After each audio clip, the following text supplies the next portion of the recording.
7:15 or so, and we were stopped at the top of the Laupahoehoe winding road, and the county workers told the bus driver apparently that the sea was acting funny kind. There were reefs exposed that normally would be under the water.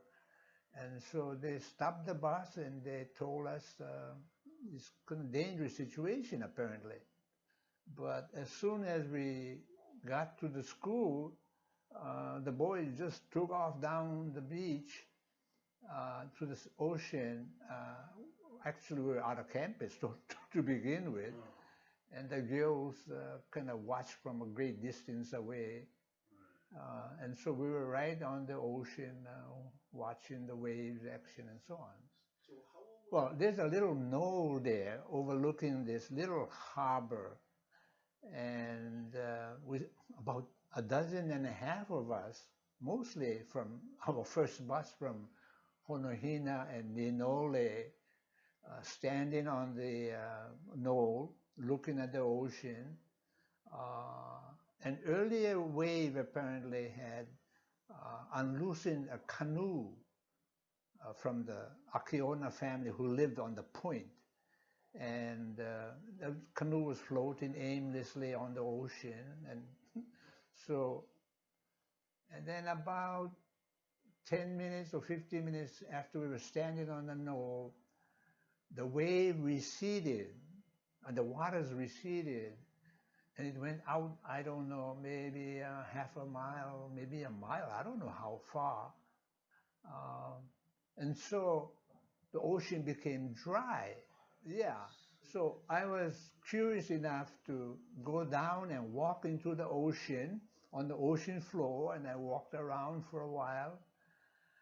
And I saw nothing interesting. They all went out with the wave. And so then I climbed back on the knoll and I stood there and we stayed there for a while, and then this big wall of water, black water, started to form and come toward the point. I'd say, I don't know where it went, maybe half a mile out.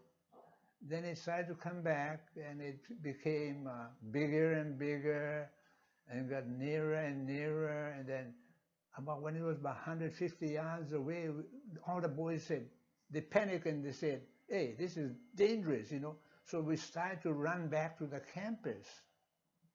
But I got caught up in the long, tall weeds and stunted guava trees, and I fell down outside of the campus. Some people made it to the campus. Some went into the grandstand, and the grandstand collapsed and trapped most of them. Some ran up the road to higher ground, and that was the scene of the first few seconds of the tsunami. Right. Yeah, and then the wave overwhelmed me and pushed me toward this lava rock wall that marks the border of the school grounds. And I thought, gee, I'm going to head first into this solid stationary wall, and I'm going to die. And then the wave preceded me and kind of crushed the wall, because it's a wall that's not solid, it's all rocks piled upon each other. And so I was rumbling along under the water with the rocks hitting me. Laupahoehoe is a peninsula. I was on the Hilo side, and then the wave pushed us to the Hamakua side. So I was going Hamakua direction with the wave under the tons and tons of water, and then I thought, gee, I'm going to die. I cannot breathe.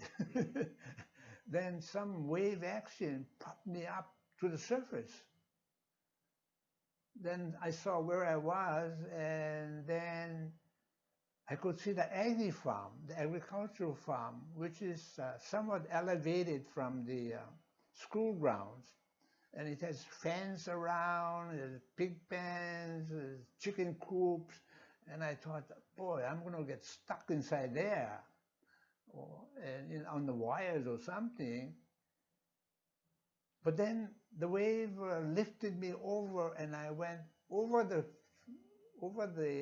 farm, and not through the farm itself.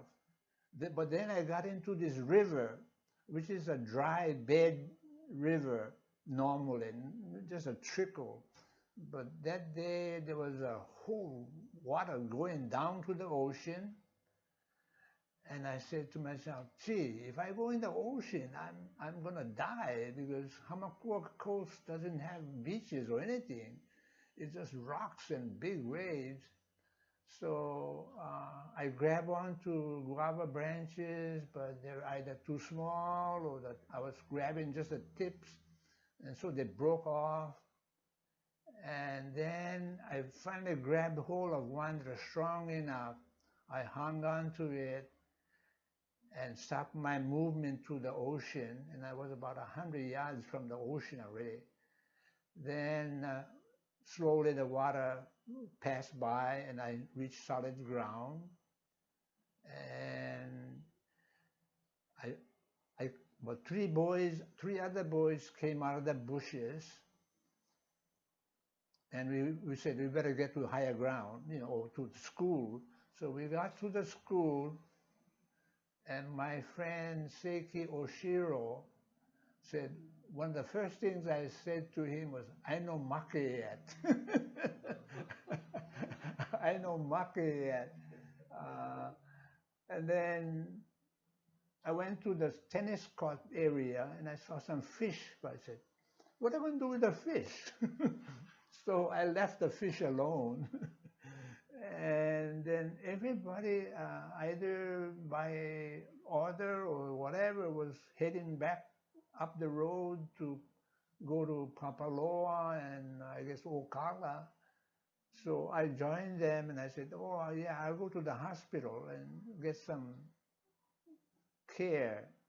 But when I got to, I was cut up, bruised on my head and everywhere, but not very seriously, just banged up.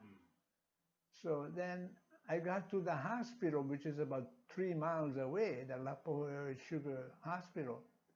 And then they said, no, we're too busy, we don't want to see you. I said, oh, okay. Then I went home. I don't know how I got home. Either I hitchhiked or I caught a bus or something. I don't know. I got home. And then my mother said, what happened to you? There's no radio, no nothing in those days. She just said, what happened to you? I said, oh, I was in a big wave. And she said, oh, well, you okay now? And that was a kind of reaction she had. My mother was a widow, then we lived, two of us, in a old house in Kahuku-Mauka. This one, this is the yard. Yeah. And this is the yard that I was underneath all the way. Across from the Hilo side to the Hamakua side. So I estimate I traveled maybe 300-400 yards under the water and over the water. And the whole thing took maybe 3 minutes. 2-3 minutes, I'd say. So the school itself wasn't damaged, the school building. I guess about the next day, I knew some people were missing, our Kuni and Chikinta, or Nishimoto, we used to call him. There was mass confusion as to who was present and who was missing. But the following day, at least, I think, we got a better idea of who survived and who was missing. And some of the ones that were missing were my teachers, that lived on the cottages. Yeah, I think three of them, apparently a Navy plane came by, dropped a raft, and so Herbert Nishimoto and two others climbed upon the raft and they floated out to Kohala. The next day, they got somebody swam out and rescued them. And then one person, I don't know who he is, but I read an account where on a piece of door or something, he floated out to sea and he met a ship going to Hilo and they rescued him. A couple of people I know said, or their friend said, I'm going to catch the ship. And that's the end of the last thing they saw. I mean, he never made it, or the ship went by and he just perished out there. Yeah. Wow. So, in a sense, everything is bonus, after April 1, 1946. Well, I was going from one potential death to another. So I said, oh, okay, I'm breathing now. Now I'm going to go hit the agriculture farm. Oh, I passed that. Oh, yeah. And then I'm floating down to the ocean and I grab a branch enough so that I could save myself. I said, wow, I'm alive. And every so often I think, gee, by the grace of whatever it is that I lived through it. And I'm glad I lived through it because that's an experience that not many people have.